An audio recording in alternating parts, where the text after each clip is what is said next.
विराजमान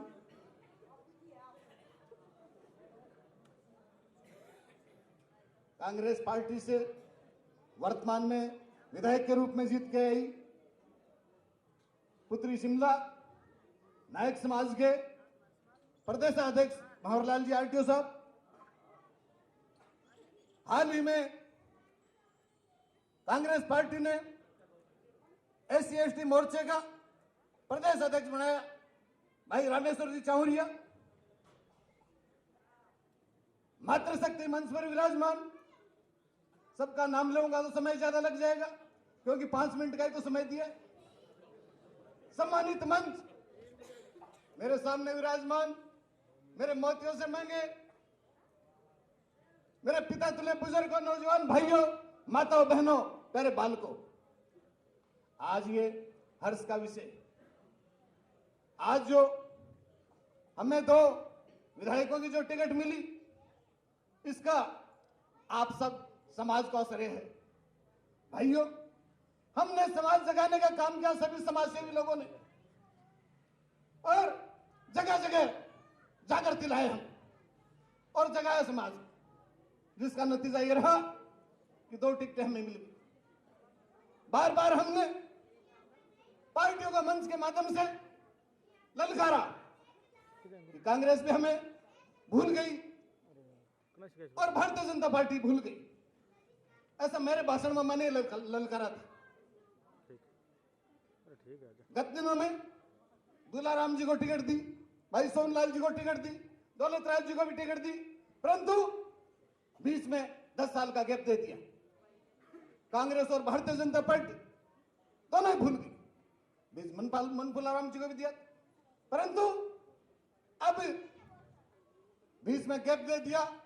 हो सकता है हमारी त्रुटि रही हो सकता है हमारे संगठन में कोई कमी हो, परंतु आज हम सब मजबूत हैं। इसलिए अभी भी मैं इस हमारे नायक समाज का जो सम्मान समारोह कार्यक्रम रखा गया, इसमें अब भी मैं बड़ी पार्टियों को ललकारना चाहूंगा कि राजस्थान में अभी जो होने वाले चुनाव सांसद के हैं, उनमें नायक समाज के बंदे को कहीं से भी एक टिकट देते। गंगानगर की हम मांग करते हैं, गंगानगर से किसी भी बड़ी पार्टियां जो है, कांग्रेस बीजेपी, दोनों से ही मांग करूंगा कि आप नायक समाज को टिकट दो, क्योंकि जीत के तो हमारा नायक ही जाएगा।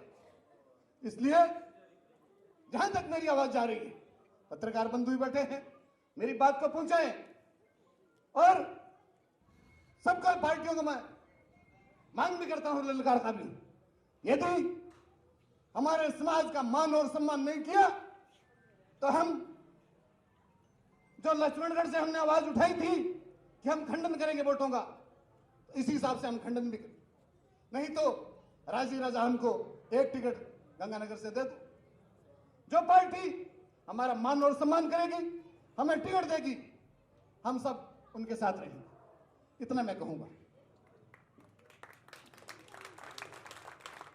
साथ ये भी कहना चाहूंगा, बहनों, आज में हम यहां राजनीति की बातें नहीं करने, यहां प्रतिभा सम्मान समारोह है।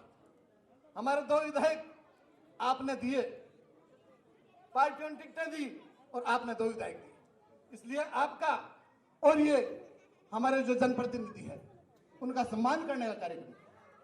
जो भाई लड़ रहे थे लड़ाइयां, उनका भी सम्मान किया।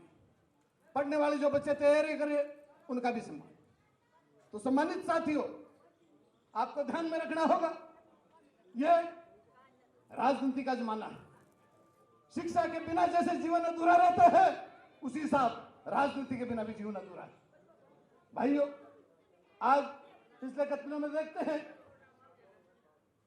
कांग्रेस पार्टी का अध्यक्ष भी जाट कम्युनिटी से थे, भारतीय जनता पार्टी के जाट कम्युनिटी से, RLP के भी जाट थे।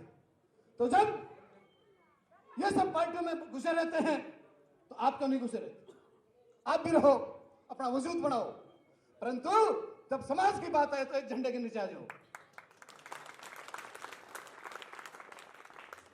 और विकास करो, नायक समाज का विकास करो। जो शिक्षा के स्तर में, शिक्षा में जो काम कर रहे हैं मेरे कर्मचारी भाई, मास्टर भाई, अध्यापक भाई, प्रोफेसर भाई, तो वो शिक्षा के स्तर में जितने हमारे पढ़ने वाले बालक हैं उनको सहयोग दे। जो व्यापार वर्ग में जो भाई हैं वो हमारे बालकों को व्यापारी लाइन में डाले, और जो राजनीति में है वो राजनीति में साथ उनको लेकर के चले। भाइयों, आज ये 5 मिनट का मुझे बोलने का मौका दिया, बोलने का बहुत सी बातें हैं। अभी भाई बार बार मैं एससी एसटी की बातें कर रहे थे, तो मैं बेटी शिमला जी आपसे कहूंगा कि आप मजबूती के साथ में इस बात को उठाएं। यहां से तो रिकमेंड ही करनी है, संशोधन तो पार्लियामेंट में होना है, इसलिए रिकमेंड करके यहां से लेटर पार्लियामेंट तक पहुंचाओ, और आगे हमारा जनप्रतिनिधि को चुन करके जो पार्लियामेंट में जाए वो पार्लियामेंट में आवाज उठा करके संशोधन करवाएं, जिससे हमारे ये आने वाले भविष्य इनका कल्याण हो सके, इनका कल्याण हो सके। हमारा जो 12% कोटा था वो अन्य समाज मिलकर के खा गए, जो हम नायक समाज के लोग पिछड़ गए। जब से भारत का संविधान 1950 में बना, गजट में नायक जाति को कहीं से कहीं कर दिया। आप तो एडवोकेट हैं, नायकड़ा बोलने पर जाति सूचक गाली लगती है, परंतु संविधान में संशोधन नहीं करवाया। हमारे शिक्षा का अभाव था, हमारे धीरे धीरे धीरे धीरे धीरे धीरे बढ़ते बढ़ते बढ़ते बढ़ते आगे तक बढ़े, और ज्यादा से ज्यादा जहां कहीं भी हमारे नायक समाज के बंधु चाहे पंच का चुनाव लड़े, चाहे सरपंच का चुनाव लड़े, प्रधान का चुनाव लड़े, डायरेक्टर का चुनाव लड़े, कहीं भी हमारे नायक समाज के बंधु चुनाव लड़ते हैं, उनका सहयोग करो और जीताओ। राजनीति में जब तक नहीं भेजोगे तब तक हमारे समाज का भला नहीं होगा। ज्यादा बात कहते हुए मैं इतना ही कहूंगा, आप संगठन को मजबूत करो, और जो संगठन बने हुए हैं वो भी सब एक झंडे के नीचे आ जाओ। जैसे जयपुर में हम सब एक हो गए थे, उसी हिसाब से एक हो जाओ। अलग अलग आपकी बीन मत बजाओ, आपकी दुकानें मत चलाओ, आपकी किताबें मत खोलो, एक झंडे के नीचे आ जाओ। समाज का उद्धार करना चाहते हो तो एक झंडे के नीचे आ जाओ सब, तब समाज का कल्याण होगा। साथ ही अभी नशावर्ती की बात चल रही थी, देखता हूं मैं, आज मेरी 69 साल की उम्र हो गई है। वैसे मैं अपने आप को जवान मानता हूं, जवान मानता हूं, इसलिए मैं नौजवान भाइयों बोलता हूं। क्यों बोलता हूं कि अभी मेरे में वही जवान वाली ललक है, पीछे नहीं हटने वाला, ना हम रुकने वाले, न झुकने वाले, न थकने वाले, इसलिए अपने आप को जवान मानता हूं। सम्मानित साथियों, कहना चाहूंगा मेरे भाइयों, नशावर्ती से दूर रहो। अभी मेरे रघुवीर जी भाई बता रहे थे कि नशा कोई भी हो, परंतु वो खतरनाक साबित होता है। तो मैं तो और नशाओं की बात नहीं करता, मैं तो जो ये नशीली पदार्थ है इनके नशाओं की बात करता हूं। इनके नशों से हमारे भाई बीच में 40 की उम्र में हमारे छोटे भाई बहनों को छोड़ करके चले जाते हैं, भगवान को प्यारे हो जाते हैं। जब तक जीते हैं तब तक भी कमर कूटते हैं, और भगवान को प्यारे होने के बाद में चले जाते हैं। क्या तो उन बहनों को सुख दिया, क्या उन बालकों को सुख दिया। माताओं बहनों, आपसे भी कहूंगा, आपकी चुटका गुटका मत खाया करो। मर्दों से ज्यादा आप घर में रहती हो, जिम्मेदारी आपकी कुछ ज्यादा बढ़ जाती है। इसलिए बच्चों को टाइम से स्कूल भेजो, पढ़ाओ। आप अनपढ़ हो तो भी किताब लेकर के देख लिया करो क्या पढ़ रहा है भैया, बता रहे। तो एक बार बच्चे से जब पूछते हैं तो बच्चे में धड़कन हो जाती है कि माँ जानती है इसलिए पूछ रही है, तो आप पूछा करो, लापरवाही मत करो। इतना ही कहते हुए मेरी वाणी को विराम देता हूं।